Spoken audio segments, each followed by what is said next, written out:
আসসালামু আলাইকুম শিক্ষার্থীরা, সবাই ভালো আছো আশা করি। সামনে তোমাদের বার্ষিক পরীক্ষা, সবাই কিন্তু প্রচুর পড়াশোনা করবে, তবে না বুঝে কেউ পড়বে না। আজকে আমরা অষ্টম শ্রেণীর বাংলা প্রথম পত্র বইয়ের একটি বিখ্যাত কবিতা, অনেক সুন্দর একটি কবিতা, বুদ্ধদেব বসু রচিত নদীর স্বপ্ন বুঝে বুঝে পড়ব।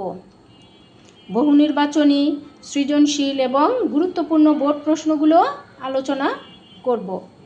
সবাই সাথে থাকো। নদীর স্বপ্ন, বুদ্ধদেব বসু। কোথায় চলেছ, এদিকে এসো না, দুটো কথা শোনো দেখি। বলছে কোথায় চলেছ, কাউকে জিজ্ঞেস করছে, সে কোথায় চলেছ, এদিকে এসো না। দেখি আমরা পড়তে পড়তে দেখি কাকে জিজ্ঞেস করছে। এদিকে এসো না, সামনে আসতে বলছে। দুটি কথা শোনো দেখি, একটু কথা শোনার জন্য সামনে ডাকছে। এই নাও, এই চকচকে ছোট নতুন রূপোর সিকি। বলছে একটা পয়সা দিয়ে বলছে এই চকচকে ছোট নতুন রূপোর একটা সিকি পয়সা দিচ্ছে। ছোকানুর কাছে দুটো আনি আছে, তোমায় দিচ্ছি তাও। বলছে এখানে ছোকানুর কথা বলা হচ্ছে, যে তার কাছে দুইটা আছে, সেটাও তোমাকে দিচ্ছি। আমি কিন্তু কাকে ডাকছে সেটা এখনও বলি নাই, আমরা পরে কবিতার পড়তে পড়তে বুঝবো, এজন্য কিন্তু বলি নাই। ছোকানুকে যে কথা বলছে তার নামও কিন্তু আমি বলি নাই, বলবো আস্তে আস্তে, তোমরা পড়তে থাকো, শুনতে থাকো, ভালো লাগবে। ছোকানু হচ্ছে যে কথা বলছে তার ছোট বোন। তার কাছে, ছোকানুর কাছে দুইটা আনা আছে। এই আনা হচ্ছে, এই সিকি হচ্ছে তোমার সিকি পয়সা, যেটা 1 টাকার 4 ভাগের 1 ভাগ, 25 পয়সা এক সময় একটা সিকি পয়সার মতো পাওয়া যেত। অনেকের সংরক্ষণে এটা থাকে, পারলে দেখে নিবে। আর আনা হচ্ছে 16 আনায় 1 টাকা, 2 আনা হচ্ছে 1 টাকার 2 ভাগের 16 ভাগের 2 ভাগ। সেটাও একটা সিকিও দিল, আবার 2টা আনাও দিল। কাকে দিল দেখি তো। আমাদের যদি তোমার সঙ্গে নৌকায় তুলে নাও। এই যে আমাদের, যে কথা বলছে কবি এবং তার ছোট বোন ছোকানুকে যদি নৌকায় তুলে নেয়, তাহলে এই মাঝিকে তারা এই একটা সিকি দিবে আর 2 আনা পয়সাও দিবে। নৌকা তোমার ঘাটে বাঁধা আছে, যাবে কি অনেক দূর। বলছে নৌকা তো তোমার ঘাটে বাঁধা, এই নৌকা কি অনেক দূর যাবে।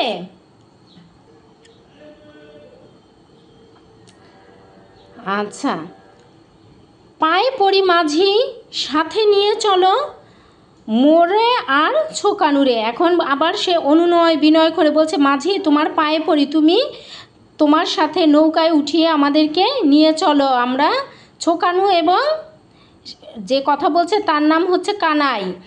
আমারে চেনো না, আমি যে কানাই। বলছে আমাকে কি তুমি চেনো না, আমার নাম তো কানাই। ছোকানু আমার বোন, ছোকানু হচ্ছে তার ছোট বোন। এখানে বলেনি, পড়তে পড়তে আমরা জানবো যে ছোকানু কানাইয়ের ছোট বোন। তোমার সঙ্গে বেড়াবো আমরা মেঘনা পদ্মা শোন। বলছে তোমার সঙ্গে আমরা মেঘনা, পদ্মা এবং শোন। শোনও কিন্তু একটা নদীর নাম, পদ্মা মেঘনার মতো শোনও একটা নদীর নাম।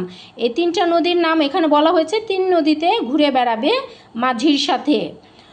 শোনো, মা এখন ঘুমিয়ে আছেন, দিদি গেছে স্কুলে। বলছে মা এখন ঘুমিয়ে আছেন, আর বড় বোনের কথা বলছে সেই স্কুলে গেছেন, মানে কোনো সমস্যা নেই এখন বেড়াতে ঘুরতে গেলে। এই ফাঁকে মোড়ে আর ছোকানুরে নৌকায় তুলে নাও। বলছে এই সুযোগে আমাদের 2 ভাই বোনকে তোমার নৌকায় তুলে একটু ঘুরিয়ে আনো। কোনো ভয় নেই, বাবার বকুনি তোমায় হবে না খেতে, যত দোষ সব আমরা, না আমি একা নেব মাথা পেতে। বলছে আমার মা তো ঘুমিয়ে আছে, দিদি স্কুলে গেছে, তারপরেও তোমার কোনো ভয় নেই, আমার বাবাও জানতে পারলে তোমাকে বকবে না। সকল কি দোষ আমরা, প্রথমে আমরা বলছে, পরে আবার বোনকে বাদ দিয়ে বলছে না আমি নিজেই একা মাথা পেতে নিব। দেখো এখানে কি সুন্দর একটা ছবি। এই যে মাঝি, ছোকানু, কানাই, তারপর ওই দূরে তারা ঘুরতে যাবে, কত নদী, নদীতে কত নৌকা, সুন্দর না ছবিটা কত? আচ্ছা আমরা পড়া শেষ করি। ওটা কি জেলের নৌকা? তাই তো। আবার যে ছোকানু না, কানাই বলছে যে ওই যে দূরে দেখাচ্ছে যে ওটা কি, ওটা কি জেলের নৌকা? ওই যে পাল তোলা নৌকার কথা বলছে। জাল টেনে তোলা দায়, বলছে জাল টেনে তোলা দায়। জাল টেনে কেন তোলা দায়? মাছ উঠলে জাল ভারী হয়ে যায়, তারপর পানিতে ছাড়লে জাল কি পানিতে ভিজেও ভারী হয়ে যায়, এজন্য বলছে জাল টেনে তোলা দায়। রূপলি নদীর রূপলি ইলিশ, ইস চোখে ঝলসায়, বলছে রূপলি নদী, পদ্মা রূপালী নদী এবং এর রূপালী ইলিশ যেন চোখ ঝলসে ওঠে। ইলিশ কিনলে? বেশ বেশ, তুমি খুব ভালো মাঝি। এখানে আবার মাঝি ইলিশ মাছও কিনেছে। উনুন ধরাও ছোকানু দেখাক রান্নার কারসাজি, বলছে তুমি মাঝিকে বলছে উনুনটা ধরাও, ছোকানু দেখুক কিভাবে রান্না করা লাগে, রান্না করতে কি কারসাজি লাগে। পৈঠায় বসে ধোয়া ওঠা ভাত, টাটকা ইলিশ মাছ, ছোকানুরে তুই আকাশের রানী, আমি পদ্মার রাজা। বলছে যে উনুন ধরাতে বলছে, রান্নার কারসাজি ছোট বোন দেখবে। আর পৈঠায় বসে, পৈঠা মানে হচ্ছে ওই যে পাটাতন, নৌকার যে কাঠের পাটাতন না সেইটা, মেঝে যেটা, সেখানে বসে ধোয়া ওঠা ভাত আর টাটকা ইলিশ মাছ ভাজা খাচ্ছে। ছোকানুরে বলছে তুই আকাশের রানী আর আমি হলাম পদ্মার রাজা। কে পদ্মার রাজা? কানাই। খাওয়া হলো শেষ, আবার চলছি, দুলছে ছোট নাও, হালকা নরম হাওয়ায় তোমার লাল পাল তুলে দাও। হালকা নরম হাওয়ায় কোন পাল তুলতে বলছে? লাল পাল, লাল রঙের পাল, ওই যে কাপড়ের মতো বাঁধা পাল থাকে সেটা। নরম হাওয়া, বলছে খাওয়া দাওয়া শেষ হয়ে আবার তারা ছুটে চলছে। ছোকানুর চোখে ঘুমে ঢুলে আসে, আমি ঠিক জেগে আছি, বলছে ছোকানুর ঘুম ঘুম ভাব হচ্ছে কিন্তু কানাই জেগে আছে। গান গাওয়া হলে আমায় অনেক গল্প বলবে মাঝি, বলছে মাঝি এখন গান গাচ্ছে, গান গাওয়া শেষ হলে গল্প শোনাবে আবার মাঝি। শুনতে শুনতে আমিও ঘুমাই, বিছানা বালিশ বিনা। মাঝি তুমি দেখো ছোকানুরে ভাই, ও বড়ই ভীতু কিনা। এখন গল্প আর গান শুনতে শুনতে যেন ছোকানু তো ঘুমিয়ে গেছে আগেই, কানাইয়ের চোখেও ঘুম আসছে। তখন কানাই মাঝিকে বলছে যে বালিশ বিছানা ছাড়াই তো ঘুমিয়ে যাচ্ছি, তা আমিও ঘুমিয়ে যাচ্ছি যখন, তুমি কিন্তু একটু ছোকানুর দিকে লক্ষ্য রেখো, একটু ভীতু, ভয় পায় বেশি। আমার জন্য কিচ্ছু ভেবো না, আমি তো বড়ই প্রায়, ঝড় এলে ডেকো আমারে, ছোকানু যেন সুখে ঘুম যায়। বলছে আমি তো প্রায় বড়ই, আমার জন্য তুমি কিছু ভেবো না, যদি ঝড় আসে আমাকে ডেকো।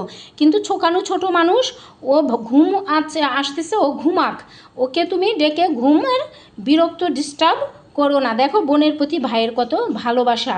আসলে এই কবিতাটা কিন্তু মূলত একটি কাল্পনিক কল্পনা শক্তির উৎস হিসেবে এখানে কবি ব্যবহার করেছেন। কানাই এখানে নিজেই কবি, তার ধারা বর্ণনায় কবিতাটা রচিত হয়েছে।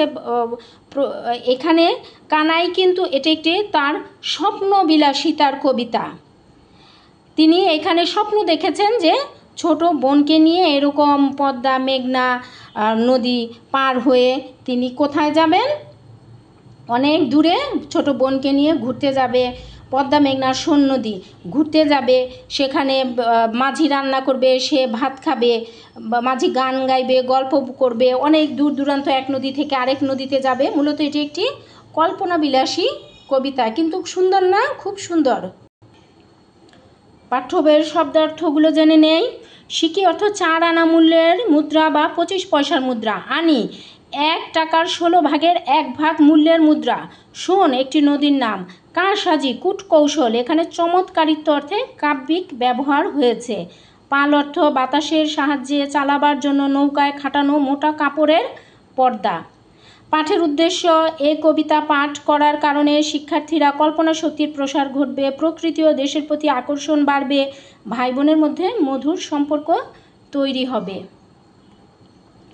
পাঠ পরিচিতিটা একটু জেনে নেই। বুদ্ধদেব বসু নদীর স্বপ্ন কবিতায় নদী এবং নৌকা ভ্রমণ নিয়ে এক কিশোরের কল্পনা রূপায়িত হয়েছে। দুরন্ত এক কিশোর তার ছোট বোনকে নিয়ে নৌকাতে উঠে নদীর পর নদী পার হয়ে তাদের মনের আকাঙ্ক্ষা পূরণ করতে চায়। নৌকার নানা রঙের পাল, নীল রঙের আকাশ, ঝাঁকে ঝাঁকে পাখি উড়ে চলা, রূপালী ইলিশ মাছ, নৌকায় রান্না করা, সন্ধ্যায় গান গাওয়া, গল্প করা, এত কিছু কিশোর মনের গভীর স্বপ্ন নিয়ে আসে। পাশাপাশি এ কবিতায় বোনের প্রতি ভাইয়ের দায়িত্ব ও আদর প্রকাশের চমৎকার নিদর্শন রয়েছে। কবি পরিচিতিটা পড়ব। যিনি আমাদের জন্য এত সুন্দর একটা কবিতা লিখেছেন তার পরিচিতিটা কিন্তু আমাদের অবশ্যই পড়া উচিত। বুদ্ধদেব বসু বহুমুখী প্রতিভার অধিকারী। তিনি কবিতা, ছড়া, ছোট গল্প, উপন্যাস, প্রবন্ধ, নাটক, ভ্রমণ কাহিনী, স্মৃতিকথা, অনুবাদ, সম্পাদনা ইত্যাদির মাধ্যমে বাংলা সাহিত্যকে সমৃদ্ধ করেছেন। তিনি ঢাকা বিশ্ববিদ্যালয় থেকে ইংরেজিতে প্রথম শ্রেণীতে স্নাতক সম্মান এবং পরের বছর প্রথম শ্রেণীতে স্নাতকোত্তর ডিগ্রি অর্জন করেন, মাস্টার্স কমপ্লিট করেন। দেখো, আমি একদিন বলছিলাম যে আমাদের দেশের বেশিরভাগ সাহিত্যিকরা কিন্তু ইংরেজিতে পড়াশোনা করেছেন। প্রথমে সাংবাদিকতা এবং পরে অধ্যাপনাকে তিনি পেশা হিসেবে গ্রহণ করেন, কলেজের অধ্যক্ষ হিসেবে।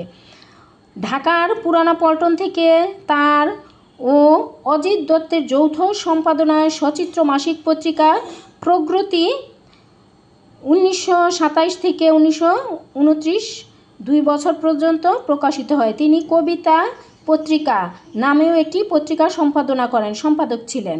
রবীন্দ্রনাথ ঠাকুরের কাব্যরীতির বাইরে পৃথক কাব্যধারার প্রতিষ্ঠাতাদের মধ্যে অন্যতম প্রধান কবি বুদ্ধদেব বসু। রচনাশৈলী স্বতন্ত্র ও মনোজ্ঞ। বলছেন, বুদ্ধদেব বসুর কবিতা ধারায় আমরা রবীন্দ্রনাথের ছোঁয়া পাই, আঁচ পাই। বুদ্ধদেব বসু 1908 খ্রিস্টাব্দে কুমিল্লায় জন্মগ্রহণ করেন। কোথায়? কুমিল্লায় 1908 খ্রিস্টাব্দে। তার পৈতৃক নিবাস বিক্রমপুর, অর্থাৎ বর্তমানের মুন্সিগঞ্জ। দেখো, তিনি পৈতৃক নিবাস কিন্তু বিক্রমপুরে, মুন্সিগঞ্জে, কুমিল্লায় জন্মগ্রহণ করেন, খেয়াল রাখবে। 1974 খ্রিস্টাব্দে তিনি কলকাতায় মৃত্যুবরণ করেন। 1974 সালে কলকাতায় তিনি পরলোক গমন করেন। নদীর স্বপ্ন কবিতায় উল্লেখিত মাঝির নৌকা কোথায় ছিল? ঘাটে বাঁধা। পায়ে পড়ি মাঝি, সাথে নিয়ে চলো কথাটি দিয়ে কি বোঝানো হয়েছে? অনুরোধ। কানাইরা কয় ভাই বোন? 3 ভাই বোন। নদীর স্বপ্ন কবিতাটিতে নৌকা ভ্রমণের চিত্রগুলো কেমন ছিল? নৌকা ভ্রমণের কল্পনার চিত্র, কাল্পনিক যেহেতু কবিতাটা।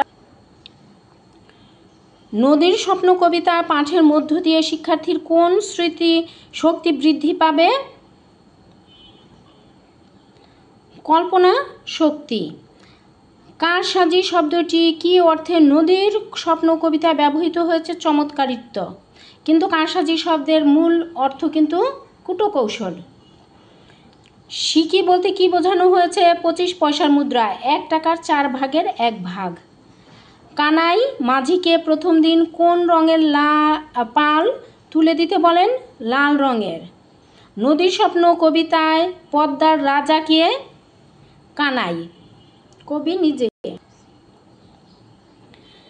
গানের শেষে কানাই মাঝিকে কি বলার অনুরোধ করছে? গল্প। কি দেখে কানাইয়ের চোখ ঝলসে ওঠে? রূপালী ইলিশ। কি টেনে তোলা দায়? জাল। কানাই আর ছোকানু সম্পর্কে কি হয়? ভাই বোন। ছোকানুর কাছে কত আনি আছে? 2 আনি। কে খুব ভীতু? ছোকানু।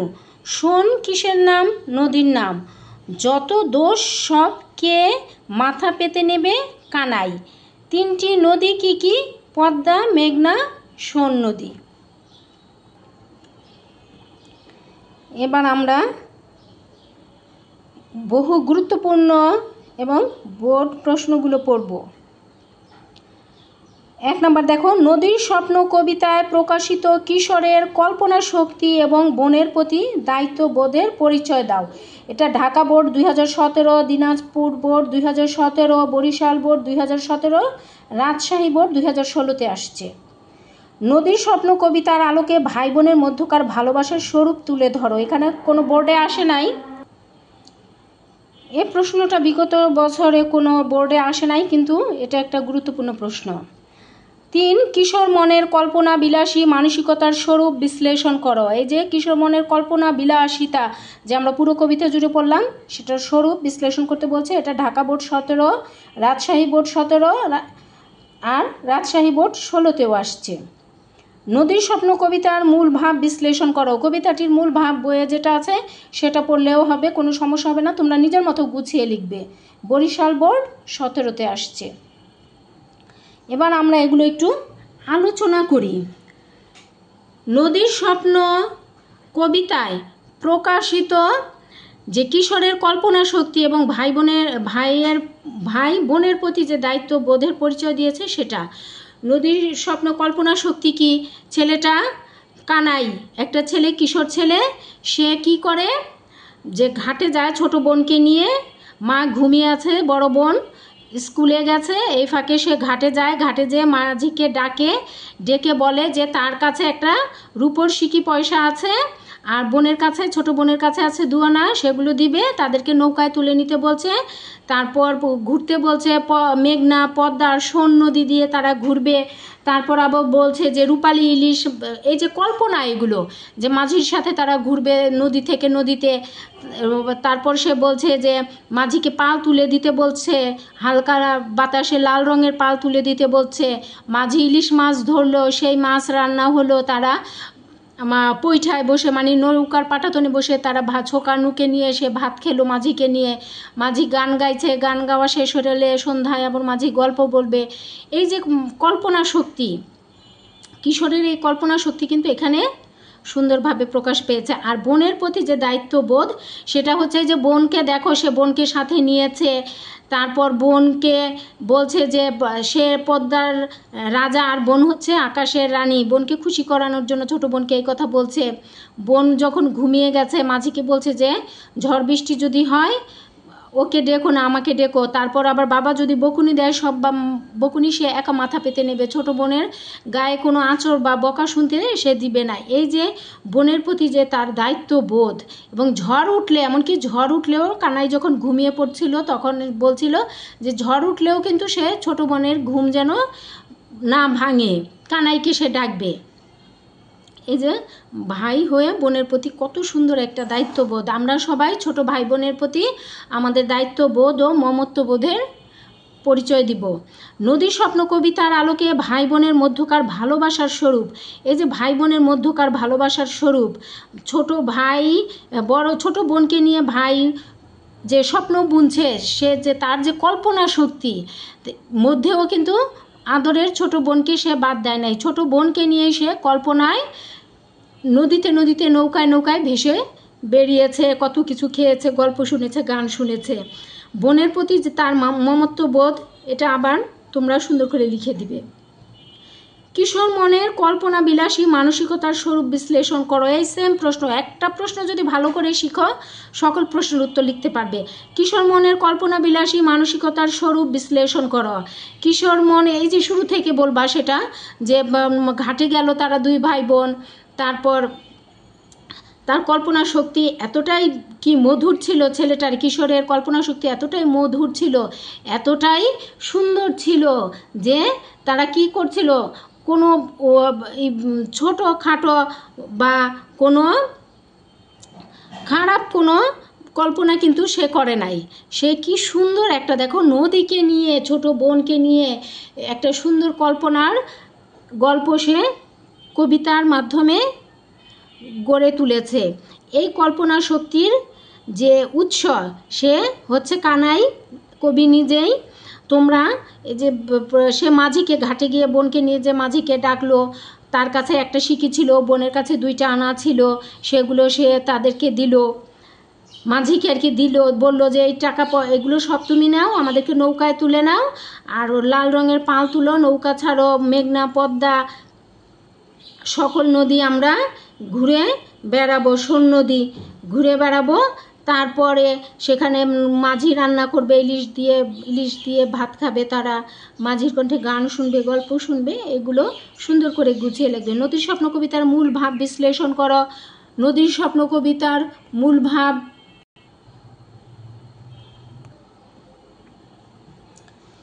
দেখো। উদ্দীপক তোমাদের জন্য নমুনা হিসেবে 2টি সৃজনশীল প্রশ্ন নিয়ে আসছি। এগুলো হুবহু আসে না, কিন্তু এগুলো পড়লে তোমরা উত্তর লেখার ধারণা লাভ করবে। কোথাও আমার হারিয়ে যাওয়ার নেই মানা, মনে মনে মেলে দিলেম গানের সুরে এই ডানা মনে মনে। দেশান্তরের পাথর পেরোই রূপকথার, পথ ভুলে যায় দূর পারে সেই চুপ কথার, পারুল বনে চম্পারে মোর হয় জানা মনে মনে।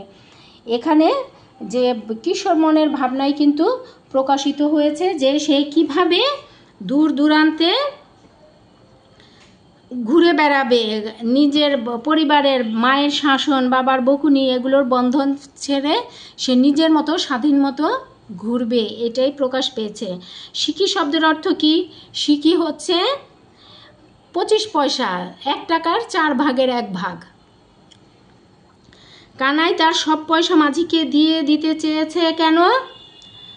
নৌকায় চড়ে বেড়াতে যাওয়ার ভাড়া হিসেবে কানাই মাঝিকে তার সব পয়সা দিতে চেয়েছে।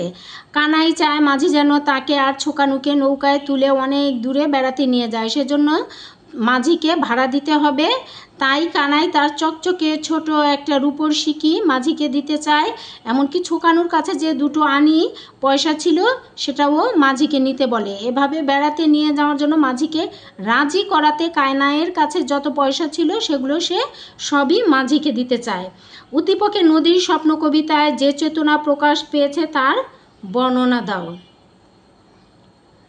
নদীর স্বপ্ন কবিতায় আমরা দেখি যে একটি স্বপ্নবিলাসী, কল্পনাবিলাসী কিশোরের চাওয়া এখানে কবি ফুটিয়ে তুলেছেন তার কবিতার মাধ্যমে। কিশোর মাঝি ছোট বোনকে নিয়ে তার স্বপ্ন পূরণে দূর দূরান্তের এক নদী থেকে আরেক নদী, এক নদী থেকে আরেক নদীতে ঘুরে বেড়াবে মাঝির সাথে। মাঝি রান্না করবে, সেটা খাবে। নৌকায় পাল তুলে হাওয়ায় নদী ভেসে বেড়াবে নদীতে, সেটা তার ভালো লাগবে। মাঝি গান গাইবে, নদীর আবহাওয়ায় গান শুনতে ভালো লাগবে, মাঝির গল্প শুনবে। এইগুলো ছেলেটা কল্পনা দেখেছে। এই চেতনায়, নদীর স্বপ্ন কবিতার এই চেতনায় উদ্দীপকটিতে ফুটে উঠেছে। উদ্দীপকেও ছেলে এখানে যে কবি সে বলছেন যে কোথাও তার হারিয়ে যেতে মানা নেই, সে মনে মনে অনেক দূরে চলে যাবে, দেশ থেকে দেশান্তরে পথে রূপকথার দেশে চলে যাবে। সেখানে পারুল বনে চম্পার কথাও সে সেখানে জানবে। তাহলে আমরা বলতে পারি যে নদীর স্বপ্ন কবিতার চেতনায় উদ্দীপকটিতে প্রকাশ পেয়েছে। ঘয়ের প্রশ্ন, চেতনাগত সাদৃশ্য থাকলে উদ্দীপকটি নদীর স্বপ্ন কবিতার সামগ্রিক বিষয়বস্তু ধারণ করে না, মূল্যায়ন করো। এটা তো আমরা নিজেরাই বুঝতে পারছি। এবার প্রশ্ন উত্তরে আকারে সাজিয়ে লিখতে হবে যে চেতনাগত সাদৃশ্য আছে, জানি চেতনাগত সাদৃশ্য মানে মূল বিষয়বস্তুতে সাদৃশ্য, কিন্তু কবিতা একটু বেশি আছে যে এখানে কবিতায় ছেলেটি বোনকে, তার যত স্বপ্ন, তার যত স্বাদ, কল্পনা, তার আশা আকাঙ্ক্ষা সব কিন্তু বোনকে ছেড়ে নয়, একটা ছোট বোনকে নিয়েই সে সকল স্বপ্ন রূপায়িত করার কল্পনা শক্তির জাল, এখানে কল্পনার জাল বুনেছেন।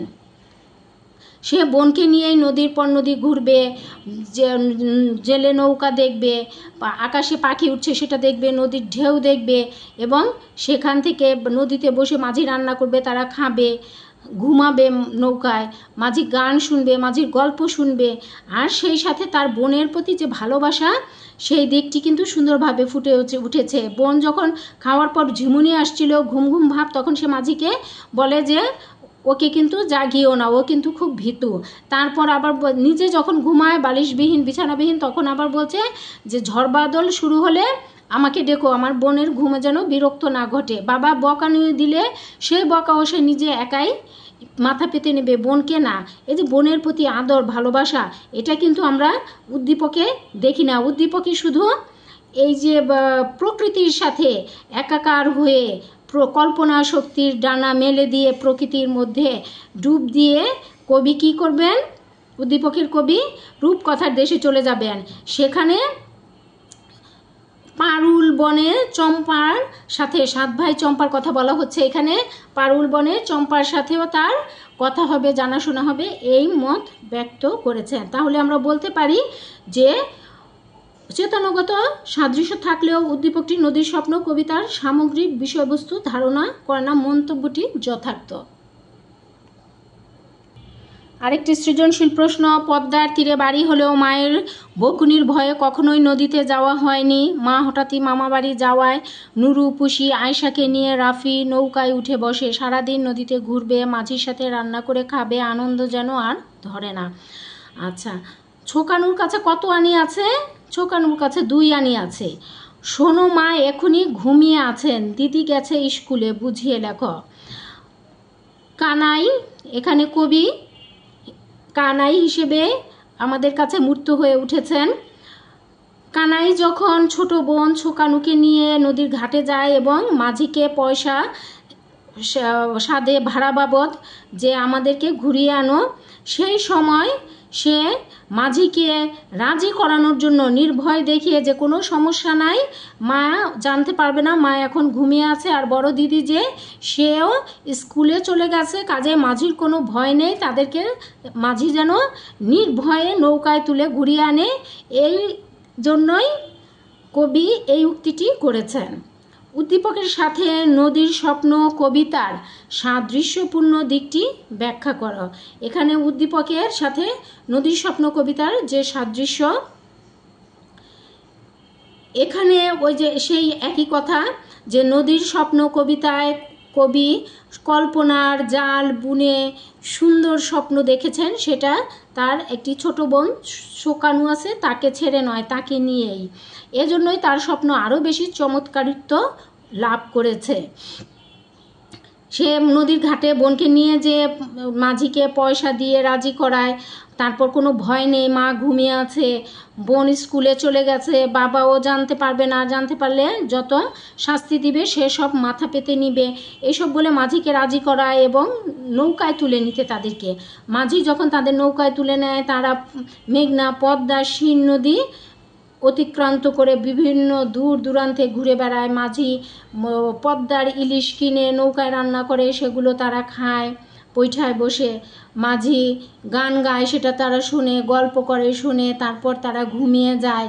এই যে এগুলো এখানে আমরা উদ্দীপকেও কিন্তু সেরকম দেখি যে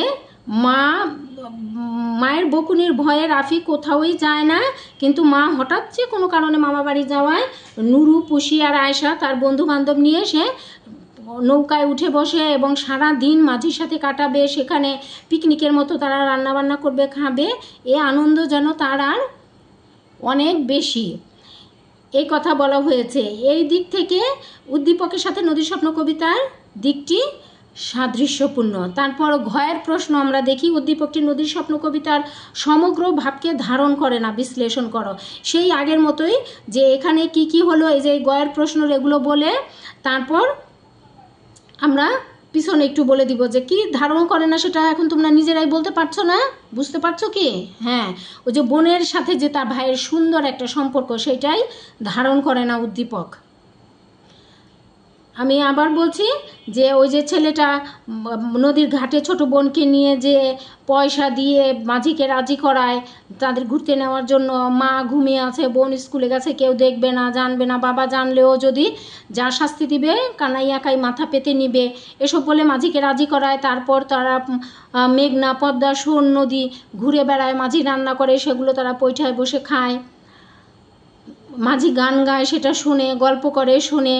এইটার সাথে তোমার এখানে উদ্দীপকে যে রাফি বন্ধুদের নিয়ে পদ্মায় ঘুরে বেড়াবে, মাঝির সাথে রান্না করে খাবে, এইটার মিল আছে।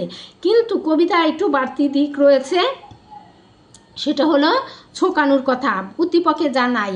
ছোকানুরকে সে অনেক বেশি ভালোবাসে, ছোট বোন হিসেবে অনেক বেশি মায়া করে। সে তার স্বপ্নের যে কল্পনার যে স্বপ্ন গড়েছে, সেখানেও সে ছোট বোনকে আশ্রয় দিয়েছে, ছোট বোনকে নিয়ে সে কল্পনার রাজ্যে ঘুরে বেরিয়েছে।